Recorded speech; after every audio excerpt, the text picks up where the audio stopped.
കേരളത്തിന്റെ ചരിത്രത്തിലെ ഇതിനു മുൻപൊരിക്കലും ഉണ്ടായിട്ടില്ലാത്ത തരത്തിലുള്ള ഒരു ദുരാരോപണം ഉന്നയിച്ചതിന്റെ അടിസ്ഥാനത്തിലാണ് ഞാൻ ഇന്നലെ ഒരു പത്രസമ്മേളനം നടത്തേണ്ടി വന്നത്. രണ്ട് മൂന്ന് ദിവസങ്ങളിലായിട്ട് മാനസികമായി വലിയ ഒരു വിഷമം എനിക്കുണ്ടായിരുന്നു. കാരണം ആദ്യം ജനം ടി വിയിൽ വന്നു എന്ന് പറഞ്ഞിട്ട് അതിൻ്റെ ഒരു ലിങ്ക്, അതിൻ്റെ വീഡിയോ ക്ലിപ്പ് എനിക്ക് അയച്ചു തന്നു. ഞാൻ വിചാരിച്ചു ഇത് അങ്ങ് പോകും.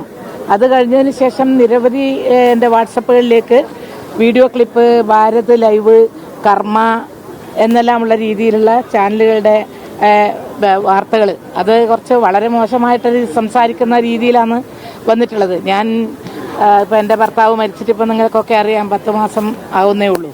ആ സന്ദർഭത്തിൽ ഞാൻ വേറൊരാളുടെ ഭാര്യ എന്നുള്ള നിലയിൽ പെൻഷൻ വാങ്ങുന്നു എന്നുള്ള ഒരു കള്ള വാർത്തയാണ് കൊടുത്തുകൊണ്ടിരുന്നത്. പക്ഷേ എല്ലാവരും ഒന്നും അങ്ങനെ കൊടുത്തിട്ടുമില്ല. ജനം ടി വിയാണ് തുടങ്ങി വെച്ചത്. അതിനുശേഷം ഞാൻ പറഞ്ഞിട്ടുള്ള യൂട്യൂബ് ചാനലുകൾ, അവരുടെ വീഡിയോ ക്ലിപ്പ് എനിക്ക് കിട്ടി. അതിനുശേഷം പിന്നെ എൻ്റെ ഒന്നിച്ച് പ്രവർത്തിച്ച, പിന്നെ ഔദ്യോഗിക രംഗത്ത് മന്ത്രിയായിരുന്നപ്പോൾ പ്രവർത്തിച്ച എൻ്റെ ഒരു സഹപ്രവർത്തകൻ എനിക്ക് സുദിനത്തിൻ്റെ ഒരു കോപ്പി അയച്ചു തന്നപ്പോഴത്തേക്കും ഞാൻ സത്യത്തിലും ഞെട്ടിപ്പോയി. എന്ന് മാത്രമല്ല, തുരുതുരെ ആ പത്രവാർത്തയെ തുടർന്ന് നമ്മുടെ ഈ കണ്ണൂർ ജില്ലയിൽ നിന്ന് നിരവധി കോളുകൾ എനിക്ക് വന്നു. ടീച്ചർ, ഇതെന്താണ് ഈ പെൻഷൻ, എങ്ങനെയാണിത് ടീച്ചർ വാങ്ങുന്നത്? വേറൊരാളുടെ ടീച്ചറുടെ ഭർത്താവിൻ്റെ പേര് ഈ ദാമോദരൻ നമ്പ്യാർ എന്നാണല്ലോ. ടീച്ചർ ഇപ്പോൾ PR കൃഷ്ണൻ്റെ പിന്നെ പെൻഷൻ എങ്ങനെയാണ് ടീച്ചർക്ക് വാങ്ങാൻ സാധിക്കുക? ഇങ്ങനെ പല ചോദ്യങ്ങളും. പിന്നെ എൻ്റെ കുടുംബത്തിൽ നിന്ന് ആകെ വിഷമായി. കുടുംബക്കാരെ, എൻ്റെ അനിയന്മാരെല്ലാം വിളിച്ചു, എന്താ ചേച്ചി ഇങ്ങനെ, എന്ത് വാർത്തയാണ് ഇത് അടിച്ചു വിടുന്നത്? അപ്പോൾ ആകെ മാനസികമായി ഞാൻ പ്രശ്നത്തിലായിപ്പോയി. പിന്നെ ഇത് ആരും എന്നെ ചോദിക്കുന്നില്ല. ഈ വാർത്ത ഇങ്ങനെ വന്നിട്ടുണ്ടെന്ന് പറഞ്ഞാൽ എല്ലാവരും കാണുന്നില്ലെങ്കിലും കുറേ ആളുകൾ കാണുമ്പോൾ അത് ഇങ്ങനെ പടരുമല്ലോ. ഏതായാലും പത്രസമ്മേളനം നടത്തണം, പത്രക്കാരോട് സംസാരിക്കണം എന്നുള്ള നിലയിലാണ് ഞാൻ ഇന്നലെ AKG സെൻറ്ററിൽ വെച്ച് പത്രക്കാരെ കണ്ടത്. പത്രക്കാരോട് ഞാൻ പറഞ്ഞു, ഇനിയിപ്പം ഇതിന് വേറെ നിവൃത്തിയൊന്നുമില്ല. ഇതിനെതിരെ പരാതി, അടിസ്ഥാനരഹിതമായ വസ്തുതകളുമായി എന്തെങ്കിലും ഒരു ബന്ധമുള്ളതാണെങ്കിൽ നമ്മൾ അങ്ങനെയൊന്നുമില്ലാത്ത പച്ചക്കള്ളം ഒരു പൊതുപ്രവർത്തകയുടെ നേരെ ഈ രൂപത്തിൽ ആരോപിച്ചുകൊണ്ട് അത് പൊടിപ്പും തെങ്ങലും വെച്ച് വളരെ മോശമായിട്ട് ചിത്രീകരിക്കുന്ന ഒരു സ്ഥിതി ഈ പ്രായത്തിൽ എനിക്ക് കേൾക്കേണ്ടി വന്നു എന്നുള്ളതാണ്. അത് എനിക്ക് സഹിക്കാവുന്നതിലും അപ്പുറത്ത് ആയിരുന്നു. ഏതായാലും ഇത്തരത്തിലുള്ള കല്ലുവെച്ച നുണകൾ ഏതെങ്കിലും രാഷ്ട്രീയമായിട്ടാണോ മറ്റു തരത്തിലോ ആയാലും അതുണ്ടാക്കുന്ന ഡാമേജ് എന്ന് പറഞ്ഞാൽ ചെറുതല്ല. നമ്മുടെ സമൂഹത്തിൽ ഏറ്റവും വലിയ അവമതിപ്പ് ജനങ്ങൾക്കിടയിൽ ഉണ്ടാക്കിയെടുക്കുക എന്നുള്ള ഒരു ദുരുദ്ദേശം തന്നെയാണ് അതിലുള്ളത് എന്നതിന് എനിക്ക് യാതൊരു സംശയമില്ല. അല്ലെങ്കിൽ ഒരു ചോദ്യം എന്നോട് ചോദിക്കാമായിരുന്നു, ആർക്കും ചോദിക്കാം. ജനം ടി വിയിലുള്ളവർക്ക് എന്നെ അറിയാം, മറ്റുള്ള പെൺകുട്ടികൾക്കും എന്നെ അറിയാത്തവർ വളരെ കുറച്ചായിരിക്കല്ലേ ഉണ്ടാവുള്ളൂ, പ്രത്യേകിച്ച് മാധ്യമരംഗത്തുള്ളവർ. ഒരു ചോദ്യം ചോദിക്കാം. ഇങ്ങനെ PR കൃഷ്ണൻ എന്ന് പറയുന്ന ഒരു MLA ഉണ്ട്, അയാളുടെ ഭാര്യ എന്നുള്ള നിലയിൽ നിങ്ങൾ പെൻഷൻ വാങ്ങുന്നുണ്ട് എന്നൊരു ഇത് കിട്ടിയിട്ടുണ്ട്, എന്താണ് നിങ്ങളുടെ അഭിപ്രായം? ഒറ്റ ചോദ്യത്തിൽ തീരാവുന്നതേ ഉള്ളൂ.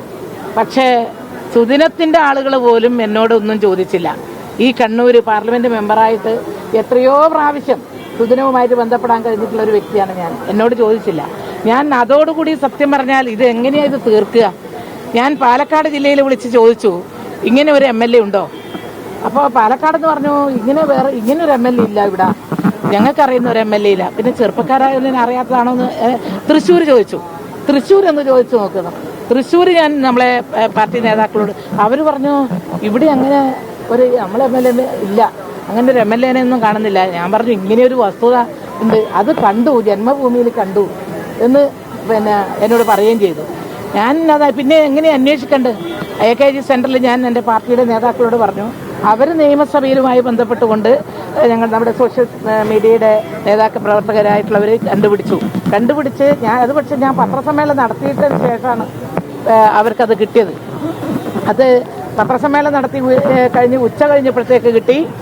തൃശ്ശൂർ ജില്ലയിൽ സ്വാതന്ത്ര്യ സമര സേനാനിയും കോൺഗ്രസിൻ്റെ ഒരു നേതാവുമായ PR കൃഷ്ണൻ എന്ന് പറയുന്ന ഒരു MLA ഉണ്ടായിരുന്നു 2ാം അസംബ്ലിയിൽ. ആദ്യത്തെ അസംബ്ലി കഴിഞ്ഞതിന് ശേഷമുള്ള EMSന്റെ ശേഷമുള്ള അസംബ്ലിയിൽ അദ്ദേഹത്തിന്റെ ഭാര്യ PK ശ്രീമതിയാണെന്ന് മാത്രമല്ല അവരൊരു അധ്യാപികയും കൂടിയായിരുന്നു. അപ്പോൾ അത് ഈ വാർത്ത ഞാൻ ഈ പത്രസമ്മേളനം നടത്തിയതിന് ശേഷം ഞങ്ങളുടെ അവിടെയുള്ള പാർട്ടി മെമ്പറുടെ അടുത്താണ് പെട്ടെന്ന് ഈ വാർത്ത അവരുടെ ശ്രദ്ധയിൽപ്പെടുത്തി. അവർ തന്നെ നേരിട്ട് വന്ന് പല മാധ്യമങ്ങളോടും സംസാരിച്ചു. എൻ്റെ അമ്മയാണ് PK ശ്രീമതി, എൻ്റെ അച്ഛനാണ് PR കൃഷ്ണൻ. ഇത് ശ്രീമതി ടീച്ചറെ പോലുള്ള പൊതുപ്രവർത്തന രംഗത്ത് ഇത്രയേറെ വർഷക്കാലം പ്രവർത്തിച്ച ഒരു വ്യക്തിയെ ഈ രൂപത്തിൽ ആക്ഷേപിക്കുന്നത് ഒട്ടും ശരിയല്ല എന്ന് ഞാൻ കോൺഗ്രസ്സുകാരനാണെങ്കിലും ഞാൻ അവരുടെ പാർട്ടി അല്ലെങ്കിലും ഇക്കാര്യത്തിൽ ഞങ്ങൾക്ക് അതൊരു വല്ലാത്തൊരു ഇതായിപ്പോയി, വ്യാജമായിട്ടുള്ള വാർത്തയായിപ്പോയി എന്ന് അവർ പറയുകയും ചെയ്തു.